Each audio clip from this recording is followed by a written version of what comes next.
Salam sejahtera, kami dari kumpulan 11.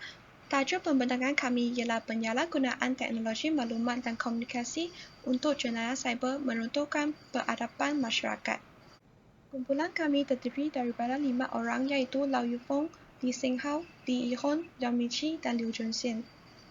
Nama saya Liao Mingqi, matrik nombor 152433. Saya akan membentangkan pengenalan ICT. ICT merupakan teknologi yang diperlukan untuk pemprosesan data, pengolahan data, dan penyimpanan atau pemindahan informasi antar media. ICT merujukan kepada semua teknologi yang berasaskan rangkaian. ICT telah mendatangkan banyak kebaikan dan kemudahan dalam kehidupan manusia. Contohnya, memberikan keselesaan hidup kepada masyarakat. Seterusnya, masyarakat boleh mendapatkan informasi terkini dalam masa yang singkat melalui penggunaan ICT. Selain itu, ICT mendatangkan perkembangan perdagangan elektronik, iaitu electronic commerce. Walau bagaimanapun, terdapat beberapa kesan negatif yang tercetus oleh ICT, iaitu kejadian jenayah cyber semakin berleluasa.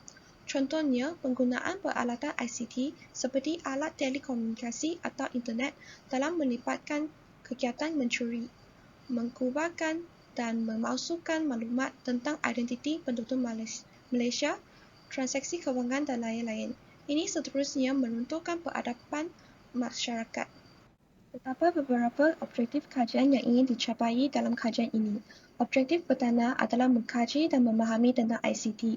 Isu-isu semasa ICT sering dikaitkan dengan media sosial, jenayah cyber, kebebasan bersuara, berita palsu dan lain-lain. Seterusnya adalah mengenal pasti dan mengkaji puncak-puncak penyalahgunaan ICT dalam menjalankan jenayah cyber. Di samping itu, objektif terakhir adalah menjalankan kajian tentang langkah penyelesaian tentang kesan buruk penyalahgunaan ICT dalam menjalankan jenayah cyber. Nama saya Li Yihon, matrik nombor 153073. Saya akan membentangkan langkah-langkah yang kami gunakan untuk mengumpul maklumat bagi mencapai ketiga-tiga objektif kajian. Antara kaedah yang kami gunakan adalah kaedah borang soal selidik, rujukan dan temu bual. Kaedah pertama yang kami gunakan ialah kaedah borang soal selidik. Kami menyediakan soal selidik melalui Google Form dan menyebarkan kepada pelajar Universiti Sains Malaysia. Dengan cara ini, kami dapat mengumpul data dan pendapat responden dari perspektif yang berbeza. Selain itu, kami mengumpul maklumat menerusi buku-buku yang berkaitan ICT dan informasi atas talian bagi mendapatkan maklumat yang banyak untuk membuat bandingan. Malah, maklumat atas talian mengenai jenayah cyber lebih luas dan lebih terkini. Seterusnya, kaedah temu bual dengan sesetengah responden untuk mendapat pendapatan ataupun pengalaman mereka. Dengan ini, kajian kami akan lebih realistik dengan sah responden. Nama saya Liu Zhongxian, matrik nombor 150994. Sekarang saya akan membentangkan dapatan kajian kita tentang kes pengembangan berita palsu.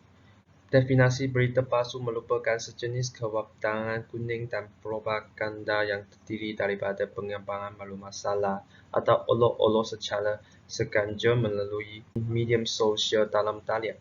Berdasarkan Abang Utusan Malaysia, sebanyak 1897 kertas sanda dibuka Polis Diraja Malaysia (PDIM) berhubung kes-kes melibatkan medium sosial dan pengembangan berita palsu, dan pie chart ini telah menunjukkan jenis-jenis kes tersebut dan jumlah kesnya. Punca pengembangan berita palsu secara berleluasa melalui ICT kerana pengguna mengamalkan sikap mahu menjadi orang pertama menyebarkan berita sensasi tanpa peduli untuk menyamar dahulu kesahihan fakta. Dan faktor kedua adalah untuk menarik trafik internet bagi tujuan pendapatan daripada periklanan. Semakin banyak trafik internet diterima sesebuah laman sesawan atau laman medium sosial, semakin banyak pihak akan mengiklankan produk dan servis mereka melalui medium itu. Dan punca ketiga merupakan kerana disebar atas faktor peribadi seperti untuk tujuan membahayakan reputasi individu atau perniagaan. Maklumat salah dan palsu yang tersebar mahu meninggalkan impak negatif kepada minda masyarakat sehingga menimbulkan salah faham di antara satu sama lain. Dan poster ini telah menunjukkan jenis-jenis maklumat palsu dan impak negatif jika maklumat tersebut tersebar. Sekarang saya akan mengkongsikan dapatan kajian kita tentang cara mengatasi berita palsu sebagai seorang pengguna ICT. Pertamanya ialah jangan mudah terpengaruh dengan tajuk berita. Kedua, kita perlu mengutamakan logik kita. Dan ketiga, adakah sahkan berita tersebut.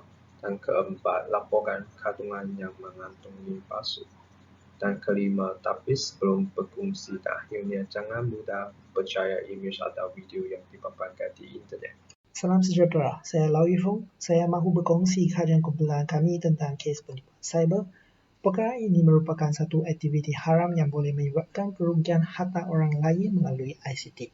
Setelah ini merupakan statistik yang didapati daripada Akhbar Utusan Malaysia. Sejak tahun 2018, kira-kira 80,000 kes yang dilaporkan rakyat negara kami sudah terkena tipu sebanyak RM1.52 bilion dalam 4 tahun lalu.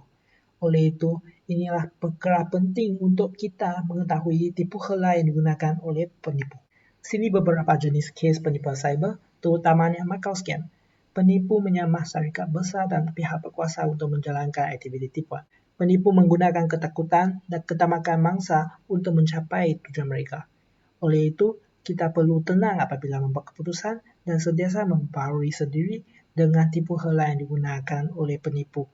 Kedua, penipuan pelaburan dan pelaburan haram. Jangan percaya dengan cara mendapat duit mudah seperti skim piramid ataupun skim cepat kaya yang merupakan pelaburan haram. Ketiga, penipuan e-dagang. Sebahagian penjual atas talian tidak jujur, mereka menjual barang palsu. Oleh itu, jangan kita percayai iklan yang menarik dalam laman web. Kita haruslah menentukan kebenaran penjual sebelum membuat pesanan atas talian.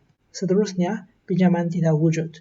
Kita haruslah tahu pinjaman bank boleh dibuat di counter bank dan juga jangan kita buat prabayar bagi syarikat pinjaman atas talian. Akhir sekali, love scam. Penipu menggunakan media sosial untuk menjalinkan hubungan erat dengan mangsa dan akhirnya mereka pinjam duit daripada mereka ataupun memeras ugut mereka. Puncak kes ini berlaku kerana kesepian mangsa dan kesukaran pihak berkuasa untuk menghukum penipu kerana segala tindakan adalah secara rela hati. Oleh itu, kita haruslah berhati-hati hubungan yang dibangunkan terlalu pentas melalui media sosial. Nama saya Lee Seng Hao, matrix number 151245 akan membentangkan dapatan kajian daripada soal selidik. Terdapat 52 orang responden telah mengisi soal selidik. Media sosial yang paling kerap digunakan oleh responden ialah Facebook dan WhatsApp yang mendapat persetujuan 40 orang responden. Berdasarkan data daripada soal selidik mengenai berita palsu, 36 daripada 52 responden sangat setuju terhadap berita palsu telah mempengaruhi kehidupan harian mereka. Antara punca berlakunya penyebaran maklumat palsu yang paling ramai responden bersetuju ialah kelemahan undang-undang yang mendapat persetujuan 36 orang.